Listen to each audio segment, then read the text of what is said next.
Sup y'all, first anime video, and actually first video that I actually record in the new year. I think I said it before in my last video, but if you didn't check it out, Happy New Year's everyone. Now today I just finished my show, Jojo. So I finished part 6, right? Now, here's my rating of it. Alright, before I give you the full in-depth review, here's my rating of it. Let me think. I'd probably give it like a 7. Like a 7, you know what I mean? Because I feel like it was maybe near an 8, maybe, but here's my thing. There was 3 different parts of JoJo's Part 6, right? And the last part, I mean, obviously, you know what I mean, as it should be, was the best part. But I feel like it was a bunch of parts that was like just a bunch of bullshit, like, you know what I mean? Like, on their way to drive to Pucci when he was leaving the prison and stuff, it was a bunch of like meaningless dumb fights, you know, because you know JoJo's, they always have like a strand of marathon episodes where it's just them fighting like random ass like stand users. When we got into who Weather Forecast was and Pucci's power evolving and all that, that's when it kind of got like, all right, this is getting lit, this is getting cool.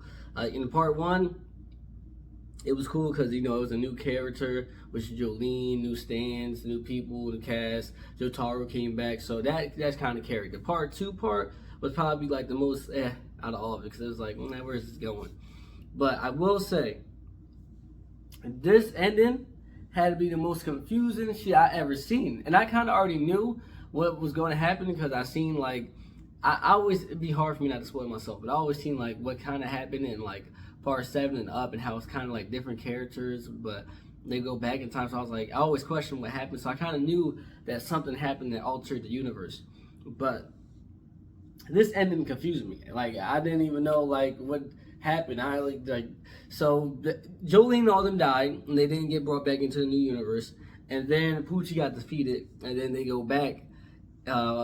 With Emporio goes to like a different universe again or something. And it was like, all right, now we have Irene, who's basically Jolene, and we have all these Anastasia. He had a different name, but they were all like still there, but they had different names. But she was still, I guess, a Joestar, because she still had the Joestar star on her back. So that is why this shit was confusing to me, almost on some Neon Genesis Evangelion ending. Like, if you haven't seen that, go watch that and watch how confused you be about an ending. But that, it was just like, because it was like, what universe are they in? Like, okay, so did everything in the past still happen? Does she still have her same stand? And I'm really mad that they didn't show us what Jotaro was like after the change up. So that kind of messed my head up. So even though it was a confusing ending, the ending still was fire and it was dope. I mean, Jolene, she didn't even finish him, but we did see Emporio, and we did see that my boy, my black brother, Weather Forecast really set it up so they could win. I mean, rely on the black man to save the day. To be another black man, of course, but it don't matter. You know what I mean? That's a little black on black crime right there.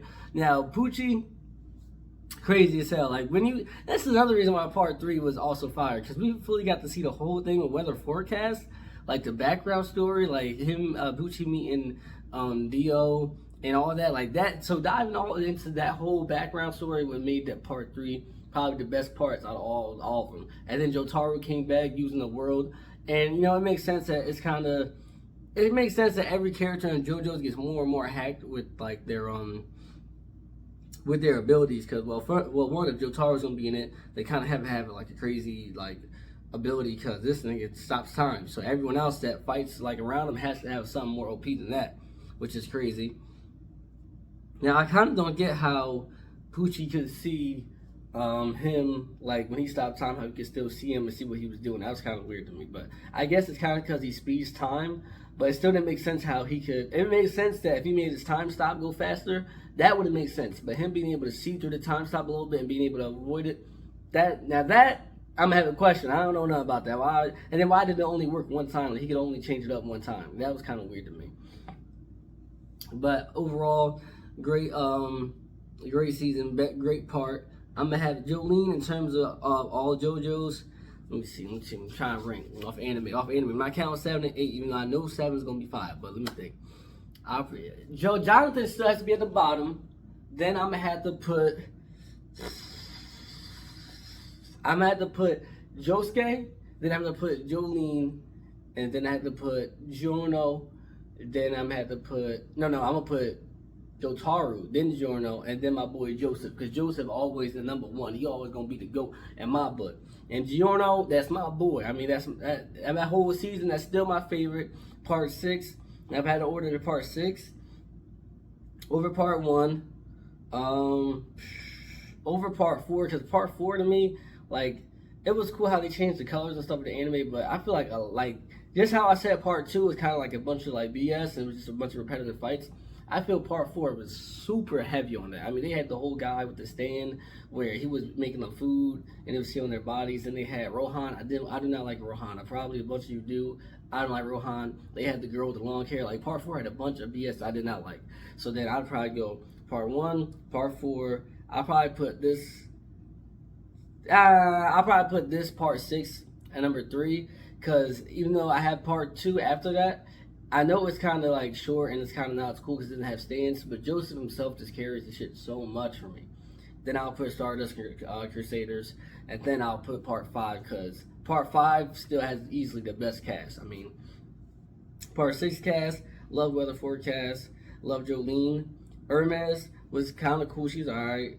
Foo Fighters, she was kind of cool. She's alright. Like, you know what I mean? Like, they weren't heavy hitters like Stardust Crusader Squad or freaking part 5 Squad, or even part 4. Part 4, I did love the group in there too. So in terms of the cast, I mean, they wasn't like that. I mean, my boy Anastasia, he was cool because he wanted to get with Jolene, but it just wasn't. Yeah, I mean, so listen, part 6 was okay. All right, like I said, I give it a 7. Could have been better, but I am waiting for this part 7 because I know this is the one that everyone takes rides and say this is the best arc ever and stuff. So I can't wait to see this. Y'all tell me what would y'all rate part 6, and was it confusing to y'all to see the ending? And if it wasn't, explain it to me, please. Explain what that last world was to me. I'm pretty sure in part 7, maybe in the beginning, they'll probably explain it a bit more.